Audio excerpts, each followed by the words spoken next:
যুক্তরাষ্ট্রের বিপক্ষে ৩ ম্যাচের টি-20 সিরিজ আর বিশ্বকাপ খেলতে কিছুক্ষণ পর দেশ ছাড়বে বাংলাদেশ ক্রিকেট দল। যাওয়ার আগে দেশবাসীর কাছে দোয়া চেয়েছেন ক্রিকেটাররা। আগামী ২১শে মে মার্কিনীদের বিপক্ষে প্রথম টি-20তে মুখোমুখি হবে টাইগাররা। এরপর ২৩ ও ২৫ তারিখ মাঠে গড়াবে বাকি ২ ম্যাচ। টি-20 বিশ্বকাপে বাংলাদেশের প্রথম ম্যাচ ৮ই জুন, প্রতিপক্ষ শ্রীলঙ্কা। বিমানবন্দরে ক্রিকেটারদের এক নজরে দেখতে ভক্তদের জটলা, সেজন্য নিরাপত্তার কড়াকড়িও ছিল বেশি। যুক্তরাষ্ট্রের বিমান ধরতে সবার আগে আসেন টাইগারদের সহকারী কোচ নিক পোথাস, এরপর আসেন ওপেনার লিটন দাস। ক্যাপ্টেন নাজমুল শান্ত নিরাপত্তার কথা মাথায় রেখেই মুখে মাস্ক লাগিয়ে বিমানবন্দরে প্রবেশ করেন।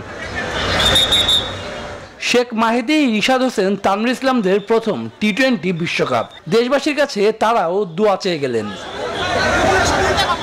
সদ্য সহ-অধিনায়কের দায়িত্ব পাওয়া তাসকিন আহমেদ ইনজুরি নিয়েই বিশ্বকাপের বিমান ধরেন। যাওয়ার আগে অল্প কথাই জানিয়ে গেলেন নিজের অনুভূতি।